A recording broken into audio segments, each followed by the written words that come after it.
অল্প বিদ্যায় ভয়ঙ্করী হয়ে গেছে তোমরা সকলে। কৃষ্ণ নামের বাসরে বসছে, হাতে তার ফোন। যা বলবো গাঁট ফাটানো কথা বলবো, ভালো লাগে ডাকবেন, না না ডাকবেন। আমি এসেছি যখন শাসন করতে যাব। নমস্কার, আমি নয়ন, আপনারা দেখছেন দ্য লং প্রসেস। কীর্তনের মধ্যে ঝুড়ি ঝুড়ি কুসংস্কার আর অন্ধবিশ্বাস রয়েছে, এবং যারা প্রচার করছে কীর্তনের মঞ্চে তাদেরকে আমরা চিনিয়ে দিয়েছি।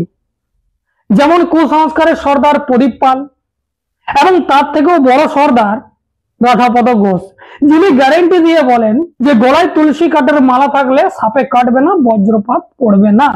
এটা 100% ওনার গ্যারেন্টি, যার জন্য উনি কুসংস্কারের সর্দারেরও সর্দার।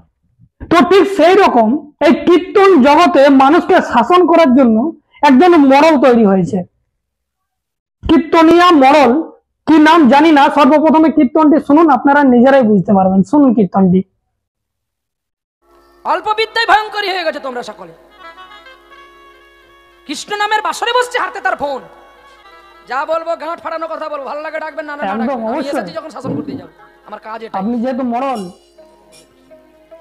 মোবাইলে যদি কাউকে ফোন করতে হয় নাম্বারটা লিখে রাখ, পাসকোড নাম্বারটা, যদি দুদিনে বাঁচবি। 16 32 64 12 ফোন করবি, যদি রক্ষা পাবি। হ্যাঁ, ফোনের ভালো নাম জানো? ফোনের ভালো নাম হচ্ছে দূরভাষ কেন্দ্র। দূরের ভাষা কাছের কেন্দ্রে শোনা যায় বলে তাই তার নাম দূরভাষ কেন্দ্র। এই ফোনের জন্ম কোথায় হয়েছিল জানো? এই ফোনের জন্ম হয়েছিল কুরুক্ষেত্রের মাঠে। এই ফোনের বাবার নাম হচ্ছে গবলমুনি। এই গবলমুনির পুত্র সঞ্জয় অন্ধ ধৃতরাষ্ট্রের কাছে বসেছিলেন। তার চোখ বেঁধে দেওয়া হয়েছিল, অজ্ঞানের চোখ বলে। কেন না তুমি এখানে থেকে চোখ বন্ধ করে কুরুক্ষেত্রের যুদ্ধ দেখতে পাবে, আর সেই যুদ্ধ অন্ধ ধৃতরাষ্ট্রকে বলতে পারবে। ওইখান থেকে টিভির জন্ম হলো, যাকে বলা হয় দূরভাষ কেন্দ্র নয়, দূরদর্শন। তাহলে আপনারা চিন্তা করুন, উনি প্রথমে শুরুতে আপনাদেরকে শাসন করার জন্য এসেছে। আপনারা ডেকেছেন, কথা তো শুনবে, কীর্তন কম করবে কিন্তু কথা শুনবে, তার জন্য ওনাকে মরল বলা হলো। এবার কথা হচ্ছে যে কোনো কিছু হোক চাই না হোক, দেশ দুনিয়ায় যেগুলো বিজ্ঞানের দেওয়া পপুলার একটা জিনিস, যেগুলো প্রতিনিয়ত আমরা ব্যবহার করে চলেছি, সেগুলোকে কিছু হোক চাই না হোক ধর্মের নামে ঢুকিয়ে দেওয়া যায়, আর ঢুকিয়ে আপনাদের মগজ ধোলাই করে দেওয়া যায়। তখন আপনারা বলবেন যে আরে আমাদের ধর্মে এই থিওরি ছিল, আর এই থিওরি থেকে এরা নিয়েছে। না হলে এই বিজ্ঞানীরা এই থিওরি পাবে কোথায়? তারপরে আপনারা মঞ্চে গিয়ে বসে কীর্তন শুনবেন না মোবাইল ঘাঁটবেন? এবারে আপনারা টাকা দিয়ে ওনাকে ডেকেছেন, আর যদি আপনারা কথা না শোনেন তাহলে তো ওনার তো রাগ ধরবেই, এটা তো স্বাভাবিক ব্যাপার। তার জন্যই মোড়ল বাবু আপনাদেরকে শাসন করছে। কিন্তু কিন্তু কিন্তু কুরুক্ষেত্রের ময়দান থেকে এই দূরদর্শন আর মোবাইলের উৎপত্তি যদি হয়ে থাকে, তাহলে ফেসবুক আর ইউটিউব বেদের থেকে নেয়া। মার্ক জুকারবার্গ বেদ পড়েছিল, সেখান থেকে থিওরিটা নিয়েছে যে এইভাবে আধুনিক সময়ে এইভাবে সোশ্যাল মিডিয়ার একটা প্ল্যাটফর্ম তুমি তৈরি করবে, আর সেই থিওরি বেদ থেকে নিয়েছে, তাই না? যত সব ঘোড়ার ডিম শাস্ত্রর সাথে জুড়ে দেয়, আর এরা বলে যে আমরা সমাজের কীর্তনিয়া। বিজ্ঞানকে সবসময় এরা অস্বীকার করেছে। বিজ্ঞানকে অস্বীকার করা মানে আপনি সমাজ সচেতন নাগরিক হতে পারেন না। আপনাদের মনে প্রশ্ন জাগতে পারে যে আমরা বারবার কীর্তনিয়াদের বিরুদ্ধে কথা বলি আর দীনকৃষ্ণ ঠাকুরের সমর্থনে কথা বলি।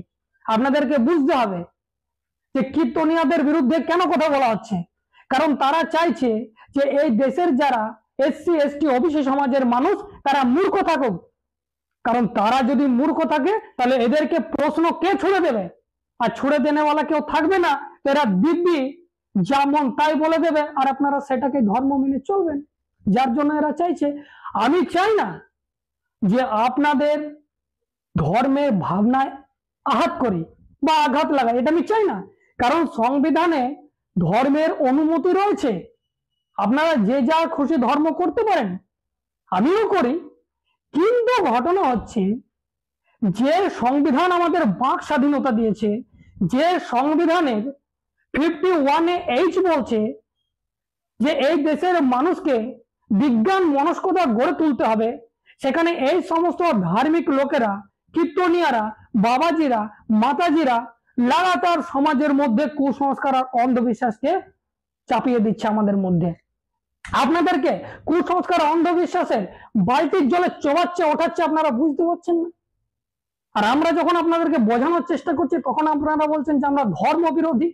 ধর্ম বিরোধী আমরা নয়। আমরা এই দেশের সমগ্র যারা বহুজন সমাজের মানুষ, যারা এই দেশের এসসি এসটি ওবিসি এবং বিভিন্ন ধর্ম পরিবর্তন করেছে, তাদেরকে চোখ খুলে দেওয়ার জন্য বারবার আমরা চেষ্টা করেছি যে ধর্মে শুধু অন্ধভক্তি করবেন না, আপনারা প্রশ্ন খাড়া করুন, আপনারা ভাবুন বুঝুন। আজকে যদি লক্ষ লক্ষ বছর আগে যদি মহাভারত তৈরি হয়ে থাকে আর সেই মহাভারতের পিরিয়ডে যদি কুরুক্ষেত্রে যুদ্ধ হয়ে থাকে, তাহলে সেই সময়ে মোবাইল তৈরি হলো না কেন? সেই সময় কম্পিউটার তৈরি হলো না কেন? সেই সময় টিভি তৈরি হলো না কেন? প্রশ্নটা সেই জায়গায়।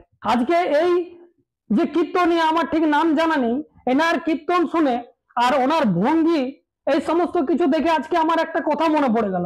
বিখ্যাত একজন মানুষ শিবরাম চক্রবর্তী, তিনি বলেছিলেন যে ব্রাহ্মণ সমাজের মাথা নয়, এটা টিকি। সমাজের মাথা থেকে টিকিটা কেটে বাদ দিলে সমাজের কোনো ক্ষতি হবে না, বরং সমাজকে আরো আধুনিক দেখাবে।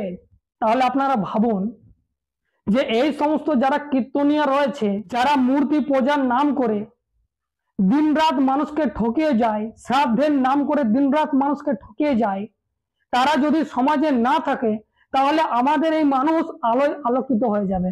এই দেশের সংখ্যা অনুপাতিক হিসাবে যদি আপনারা মানুষের লিস্ট উঠিয়ে দেখেন মন্ডল কমিশনের রিপোর্ট অনুযায়ী সেই সময়ের, তাহলে আপনারা পাবেন এই দেশের 85% মানুষ আমাদের এই দেশের মূল ভারতীয়, এবং মাত্র 3.5% মানুষ যাদেরকে বলা হচ্ছে ব্রাহ্মণ, যারা নিজেদেরকে আপার কাস্ট বলে, যারা আপনাদের ঘরে পুজো পাঠ যাগ যজ্ঞে জন্ম থেকে মৃত্যু পর্যন্ত তাদের কথা ছাড়া আপনারা ওঠা বসা করেন না, তারা মাত্র 3.5%।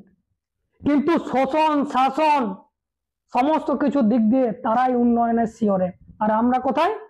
85% এই দেশের মানুষ আমরা কোথায় রয়েছি? যার জন্য শিবরাম চক্রবর্তীজির এই কথা আজকের দিনে খুব গুরুত্বপূর্ণ। সমাজের এই টিকিটাকে কেটে বাদ দিয়ে দিন, সমাজ উন্নয়ন হবে।